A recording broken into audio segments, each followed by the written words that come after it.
మీకోసం ఇక ఈరోజు ఫోన్ చేద్దాం అనుకున్నాము.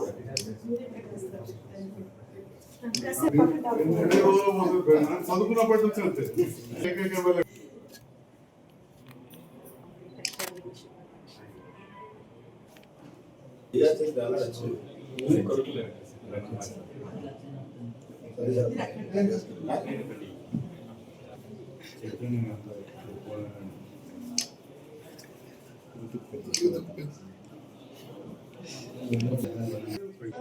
ప్రజాపిత బ్రహ్మకుమారి విశ్వవిద్యాలయం యొక్క ఆధ్వర్యంలో ముందస్తు రక్షాబంధన్ యొక్క కార్యక్రమాలు చేస్తూ ఉన్నాము.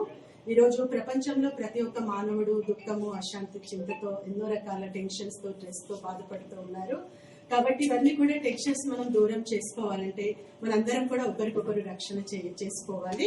మరి మనందరికీ కూడా రక్షణ చేసేవాడు ఆ పరమపిత పరమాత్మ. కాబట్టి ఆ పరమాత్మ యొక్క స్నేహము, ప్రేమ యొక్క బంధనంలో బంధించుకోవటమే సత్యమైనటువంటి రక్షాబంధనం. మనందరం కూడా ప్రతిరోజు తిలకం పెట్టుకుంటాము, కానీ రక్షాబంధన్ రోజు మళ్ళీ కూడా తిలకాన్ని ధరిస్తాము. ఎందుకంటే ఇది ఆత్మకు స్మృతి తిలకం. మనందరం కూడా ఆత్మిక స్మృతిలో ఉన్నప్పుడు కులం, మతం, ధర్మం, వయోభేదం లేకుండా అందరం కూడా సుఖశాంతిమయంగా ఉండొచ్చు. ఇంకా పరమాత్మ యొక్క రక్షణలో ఉండటమే. ఈ రోజుల్లో చూసినట్లయితే ప్రొటెక్ట్ అనేది ఎక్కడ కూడా లేదండి. కాబట్టి మనం పరమాత్మ యొక్క రక్షణలో మనం స్వయం ప్రొటెక్ట్ అవుతూ అందరినీ కూడా ప్రొటెక్ట్ చేయటము యొక్క పరమాత్మ యొక్క మనకు ముఖ్య ఉద్దేశంగా చెప్తారు. ఇంకా మనం మధురమైనటువంటి మాటలకు గుర్తింపే స్వీట్. మనం స్వీట్ తింటాము, కానీ తిన్నప్పుడు మాత్రమే ఆ నోరుని మనం తీపి చేసుకుంటాం. కానీ ఎల్లప్పటికీ కూడా మన నోటి నుండి కూడా అలాంటి తీయటి మాటలు రావటమే ఇదే రక్షాబంధన్ రోజు మనం స్వీట్ తినిపించడానికి ప్రత్యేక. ఇంకా బ్రహ్మకుమారి సంస్థ అనేది విశేషంగా విశ్వాత్మలు కూడా మనశ్శాంతిగా ఉండాలి. ఎందుకంటే ప్రతి ఒక్కరికి కూడా పీస్ ఆఫ్ మైండ్ కావాలి కదా. దాని యొక్క విశేషంగా ఆ సందర్భంలోనే ఈ యొక్క బ్రహ్మకుమారి సంస్థ 90 years నుండి యొక్క సేవ అనేది నిర్వహిస్తూ ఉన్నారు. ఓం శాంతి. జగిత్యాల బ్రహ్మకుమారి ఆశ్రమం నుండి వచ్చి రక్షాబంధనం చేసిన మా సోదరిమణులకు, అదేవిధంగా సోదరునికి, ఈ కార్యక్రమం పాల్గొన్న అందరికి కూడా నా నమస్మాంజలు. ఉంచాలి. బ్రహ్మకుమారి ప్రపంచవ్యాప్తంగా శాంతి, సామరస్యం ఉండాలనే ఆలోచనతో ప్రతి మానవుడు కూడా సుఖశాంతులతో ఉండాలి. అదేవిధంగా మనసుకు ఒక ప్రశాంతత కలిగి ఉండాలి. దానికి అనుగుణంగా మనం ధ్యానము, ఆ భగవంతుణ్ణి ప్రార్థించాలి అనే ఆలోచనతోటి వారు వారి కుటుంబాలను దూరంగా ఉంటూ, కొందరు కుటుంబ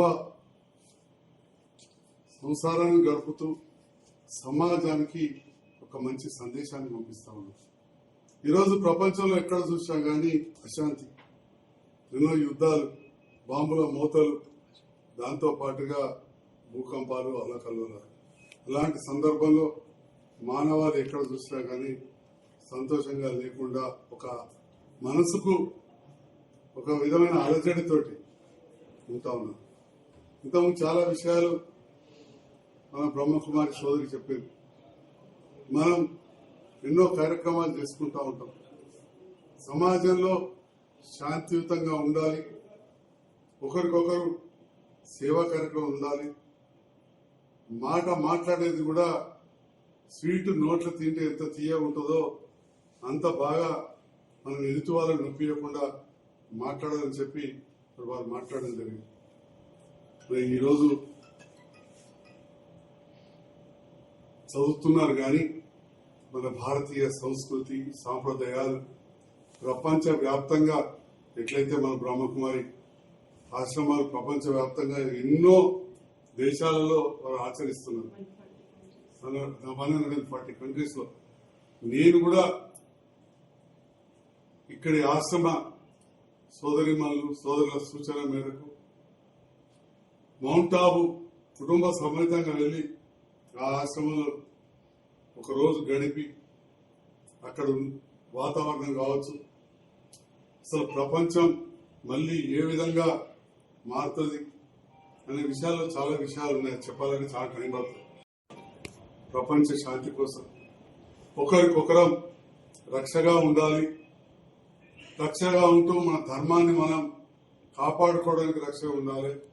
అదేవిధంగా ఈ దేశానికి రక్ష. ఇక మన హిందూ ధర్మంలో సమస్త లోక సుఖినోభవంతి అంటాం. అంటే సమస్త లోకంలోని అన్ని ప్రజలు ఒకరినొకరు ద్వేషించకుండా అందరం కూడా సుఖశాంతులతో ఉండాలి. ముఖ్యంగా శాంతి అవసరం. అందుకే బ్రహ్మకుమారులు నమస్కారం అన్నారు. ఓం శాంతి అన్నయ్య అని వస్తారు. ఓం శాంతి చెల్లెమ్మ అని మనం మాట్లాడుతూ ఉంటాం. ఆ శాంతి కోసం తప్పించే బ్రహ్మకుమారి ఆశ్రమం ఈ చైత్యాల్లో కూడా ఏర్పడి ఆ శాంతి కోసం ఇంతగా ప్రపంచ మానవాళి కోసం ప్రతాపిస్తున్న మా అక్క చెల్లెలకు మరొకసారి రక్షాబంధన సందర్భంలో శుభాకాంక్షలు తెలియజేస్తున్నా. ధన్యవాదాలు.